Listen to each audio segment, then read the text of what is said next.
यह चुनाव खास करके गरीबों के लिए, हम जैसे पिछड़े दलितों के लिए, आदिवासियों के लिए, अल्पसंख्यकों के लिए जीवन मरण का चुनाव, करो मरो का चुनाव। इस चुनाव को यदि हम सबों ने चूका तो फिर आने वाला समय बड़ा ही मुश्किल होगा हम सबों का।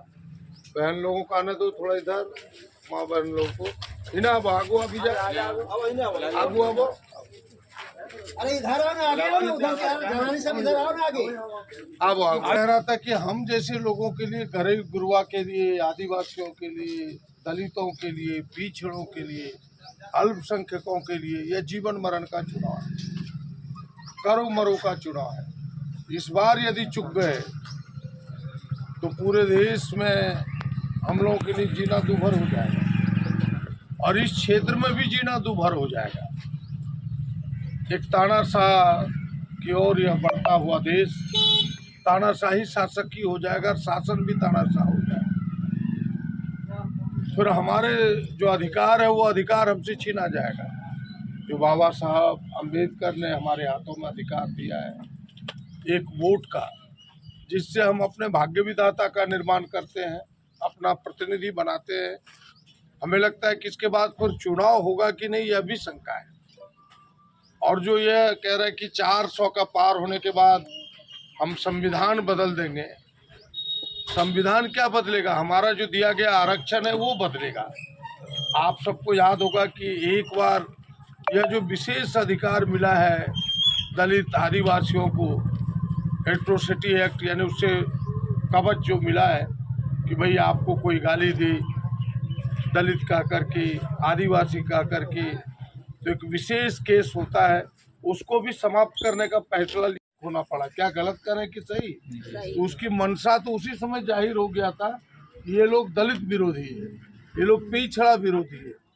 तो ऐसे लोगों का मंशा फिर से एक बार कामयाब ना हो, यह चुनाव फैसला करेगा। और यहाँ भी आप सब देख रहे हैं कैसा घमंडी व्यक्ति है, कहता है हम वोट नहीं मांगेंगे। वोट नहीं मांगना है क्या दिखाता है? उसका घमंड दिखाता है। बिना वोट मांग लो कोई जीतता है बोलो, और कहता है हम वोटे नहीं मांगेंगे, यानी उसका घमंड बोल रहा है। और वो व्यक्ति जो बिहार का व्यक्ति है, यहाँ करके जिसका कुछ वोट नहीं, कोई आदमी नहीं, वो जीत रहा है, जिसको इस क्षेत्र से कोई मतलब नहीं, गरीब गुरुआ से कोई मतलब नहीं, ऐसा लोग आकर के शासन कर रहा है। इसलिए आपसे आग्रह होगा कि इन चीज़ों को समझिए।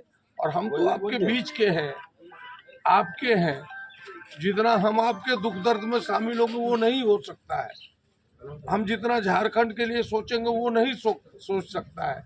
इसलिए इस बार आपका एक एक वोट इंडिया गठबंधन कांग्रेस पार्टी के हाथ छाप पर पड़ना चाहिए। और आप अपने ऐसे प्रतिनिधि को चुनिए जो आपकी समस्या का समाधान करे, आपके लिए लड़े, आपके लिए जिए, आपके लिए मरे। अभी देखिए देश में क्या नहीं हुआ, 10 वर्ष से मोदी जी का शासन है। इस 10 वर्ष में भारतीय जनता पार्टी ने गरीबों के लिए एक काम नहीं किया। महंगाई आज आसमान पर है, सारा चीज महंगा है कि नहीं? तेल, किरासन तेल, गैस, 400 रुपया का गैस अभी 1200 में खरीदते हैं कि नहीं? 1100-1200 में। अभी चुनाव के चलते घटा दिया है, न लोगों को धोखा है। फिर चुनाव पार होगा फिर बढ़ा देगा। ये तमाशा कर दिया उन लोगों ने। एक एक चीज महंगा करके मुनाफा देता है कॉर्पोरेट घराने को। कर्जा भी माफ किया तो किसका किया? अडानी और अंबानी का 20 लाख करोड़ किया। गरीब गुरुआ, किसान, दलित, पिछड़ा, इसका कर्जा माफ नहीं किया।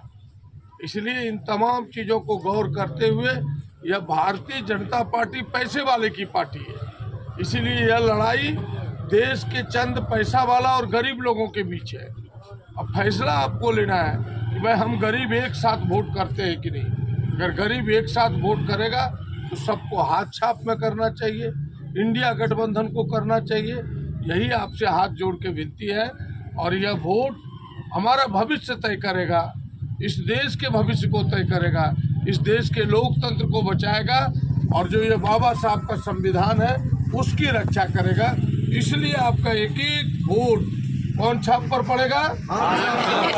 कौन छाप पर, जरा हाथ बताइए हमको। आपका एक एक वोट 1 जून को हाथ